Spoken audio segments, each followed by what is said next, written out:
Good morning students. आज हम लोग मोहम्मद बिन तुगलक का दूसरा पार्ट पढ़ेंगे।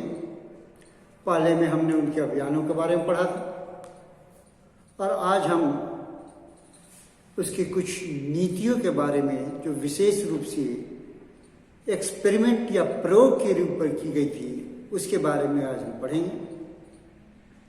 तो प्रारंभ करते हैं। इसकी पहली नीति थी जो एक्सपेरिमेंट के तौर पर की गई थी वह थी राजधानी का परिवर्तन। मोहम्मद बिन तुगलक ने अपनी राजधानी को दिल्ली से देवगिरी या दौलताबाद स्थानांतरित किया। दौलताबाद स्थानांतरण उसके राज्य के राज्यारोहण के मात्र 1 से 2 वर्षों के बाद किया गया था। 1326 और 27 ईस्वी के दौरान किया गया था। बर्नी लिखता है तारीख फिरोज शाही में कि दौलताबाद स्थानांतरण के पीछे उद्देश्य यह था कि दौलताबाद जो महाराष्ट्र में है वो उत्तर और दक्षिण दोनों राज्यों के दोनों प्रदेशों के बीच में है, यानी कि वह उत्तर और दक्षिण भारत दोनों पर अपना नियंत्रण स्थापित करना चाहता था। इसामी जो मवालिक उल औशार में लिखता है कि सुल्तान एक रक्त पिपासु बन गया था और वह दिल्ली के लोगों को सजाएं देना चाहता था। इसके पीछे कारण यह था कि दिल्ली के लोग उसकी नीतियों से तंग आने लगे थे, क्योंकि वह एक डिक्टेटर के तौर पर अपने आदेशों को या अपने फरमानों को जारी करता था।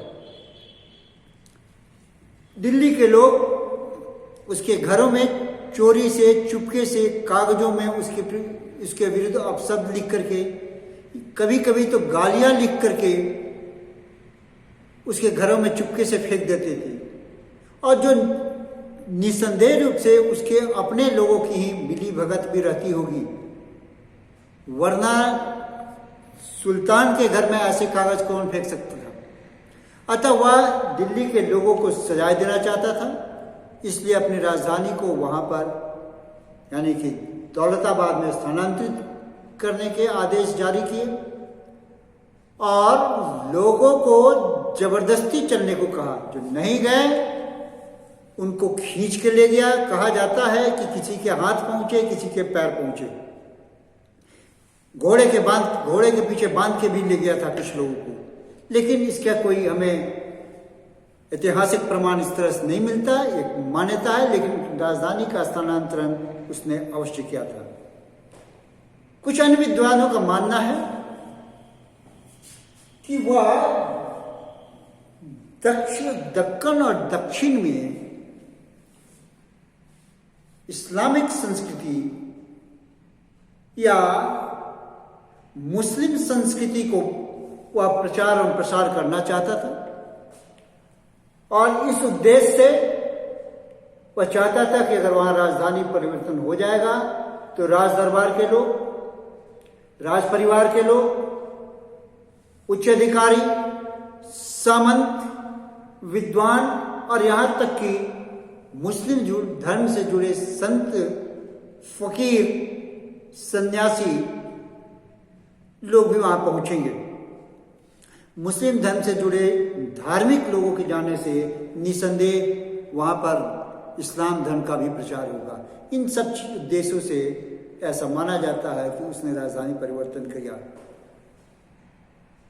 कुछ विद्वानों का मानना है कि वह राज्य के एक राजधानी के रहते हुए वह दूसरा राजधानी बनाना चाहता था कि दक्कन और दक्षिण के भागों को वह अपना नियंत्रण स्थापित कर सके। इसके पीछे प्रमाण यह दिया जाता है कि वहाँ राजधानी परिवर्तन करने के बावजूद दिल्ली के टकसाल से 1327 में, 1328 में, 1329 में, यानी तीनों साल वहाँ पर सिक्के ढाले गए। यानी कि एक राजधानी यहाँ थी तभी यहाँ से सिक्के ढाले गए। एक और व्यू आता है इस संदर्भ में, और वह है कि दक्षिण भारत के जो आर्थिक संपदा थी, इकोनॉमिक रिसोर्सेज थे, उनका यूटिलाइज करना। यानी कि दक्षिण में काफी संपत्ति जमा थी, और जब जब अभियान किया गया सल्तनत काल के शासकों के द्वारा, तो अपूर्व धन से, प्रचुर धन से वे दिल्ली लौटे हैं। अतः उस तमाम धन को वो यूटिलाइज करना चाहता था। इसलिए उसने दक्कन के क्षेत्र में, देवगिरी में उसने अपना राजधानी परिवर्तन किया, और इसके लिए माना जाता था कि उसने जो फरमान जारी किया जाता था उसी के नाम पर तुगलकी फरमान रखा गया। मोहम्मद बिन तुगलक का फरमान को एक डिक्टेटर के फरमान या डिक्टेटर के आदेश रूप के मानते हुए इसे तुगलकी फरमान किया।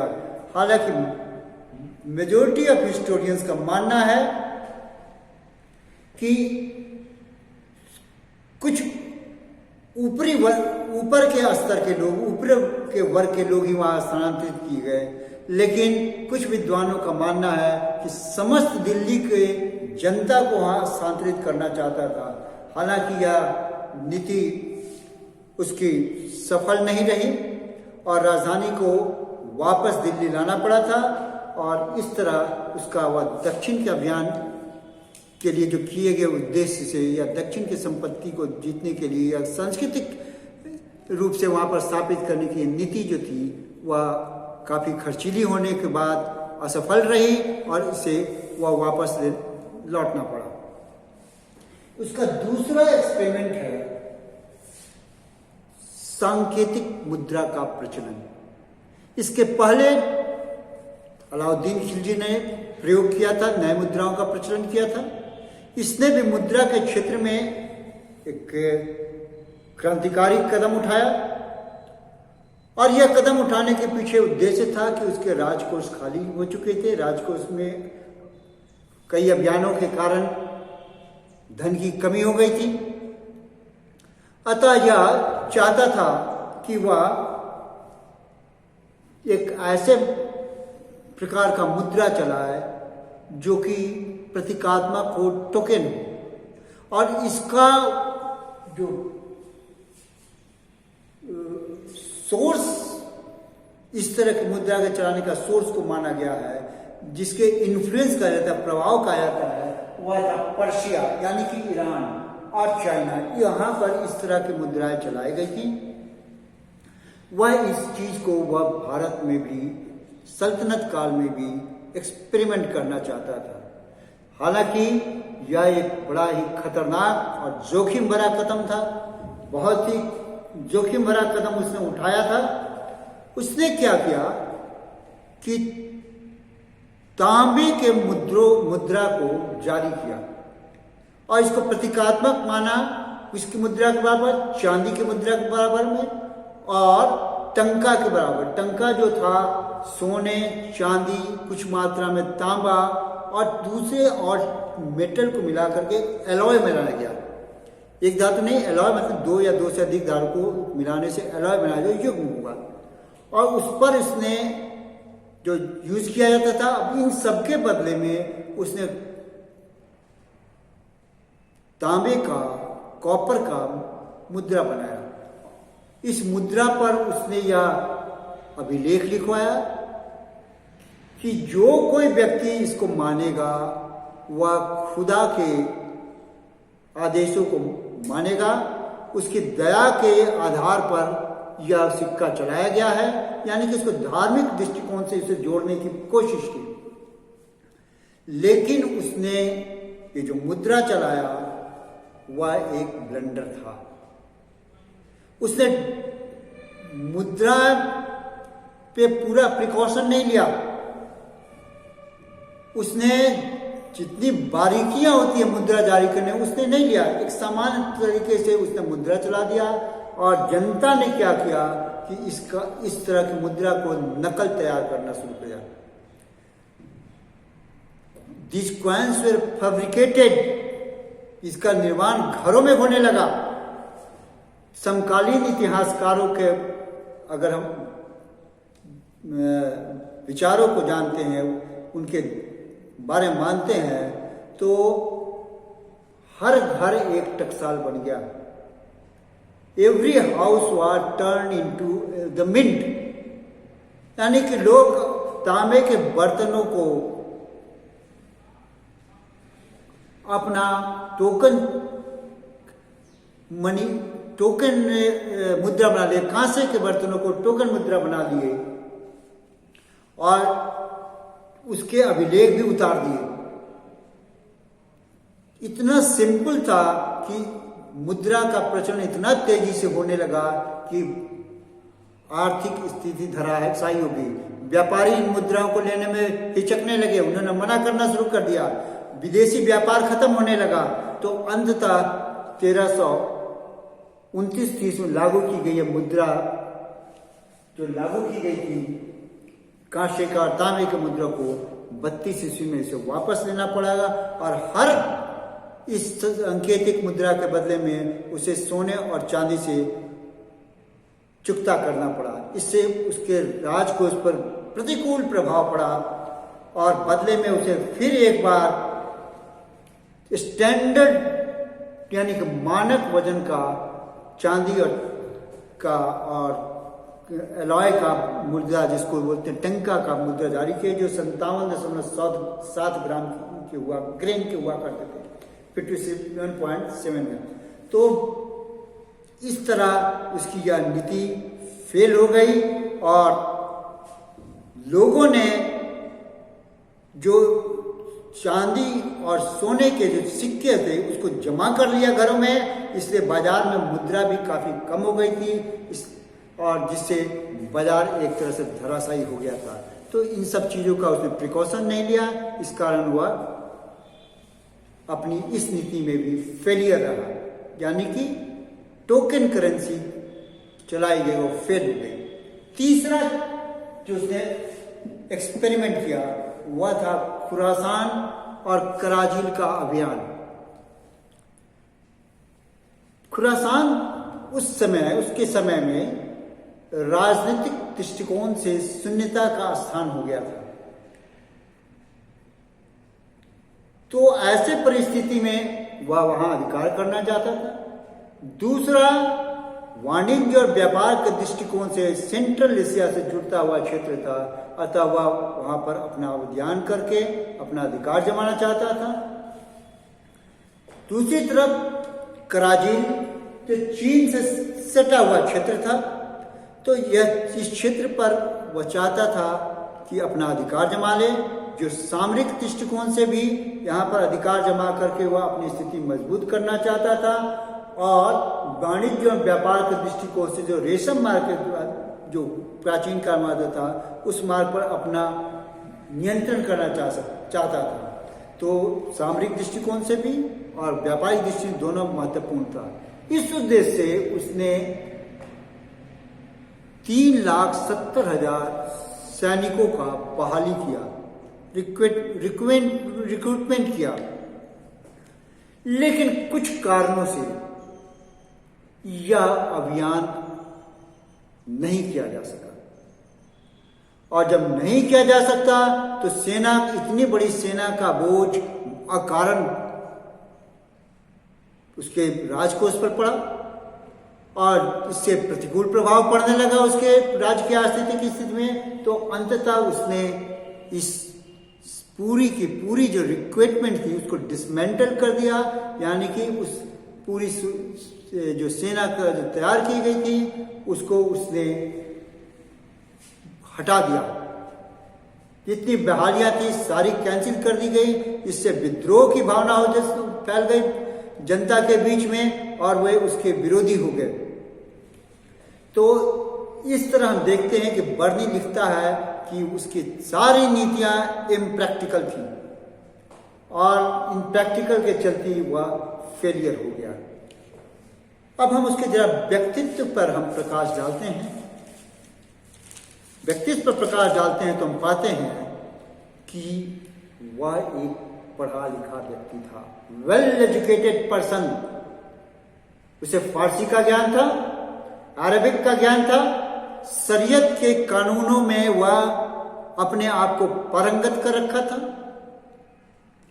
वह सांस्कृतिक दृष्टिकोण से वो कल्चर्ड पर्सन था, सुसंस्कृत हो चुका था, ललित कलाओं में उसकी अभिरुचि होती थी, वह बड़े बुजुर्गों का सम्मान भी करता था, वह एक योग्य सेना नायक और बहादुर सैनिक भी था। कई विजय अभियानों का उसने नेतृत्व किया था और तमाम विजय अभियानों में उसने विजय प्राप्त की थी। इनके बावजूद वह एक उदार हृदय व्यक्ति भी था कुछ मामलों में। हाँ, एक और चीज, राजनीतिक दृष्टिकोण से अगर हम देखते हैं तो वह उत्तर और दक्षिण भारत को एकता के सूत्र में पिरोना चाहता था। और सम्राट अशोक के बाद मध्यकाल में वही एक ऐसा राजा था जो पहली बार व्यापक साम्राज्य की परिकल्पना को साकार कर रहा था, क्योंकि उसने उत्तर और दक्षिण दोनों राज्यों को एक बार विजय करके मिला लिया था और एक विशाल साम्राज्य की स्थापना की थी। लेकिन वो डिसइंटीग्रेट हो गया उसके काल में ही, यानी कि उसने अपने दूतों को विदेशों में भेजा। चीन, ईरान, इराक, ख्वारिज्म, इन तमाम देशों में उसके राजदूत गए और उन देशों के साथ राजदूत भी आए, इसलिए कि अंतरराष्ट्रीय स्तर पर भी उसने अपना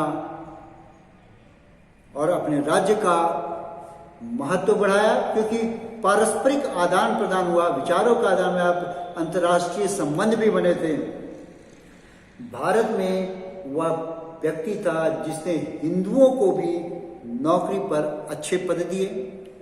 जैन आचार्यों, विशेष रूप से राजशेखर और जिन प्रभात सूरी के साथ वह वार्तालाप करता था, कई मामलों में वाद विवाद भी करता था। होली पर वह हिंदुओं के साथ भाग लेता था, मैंने होली के फेस्टिवल में पार्टिसिपेट करता था। इससे फैनेटिक लोग थे जो कट्टरपंथी थे, उससे काफी नाराज रहते थे।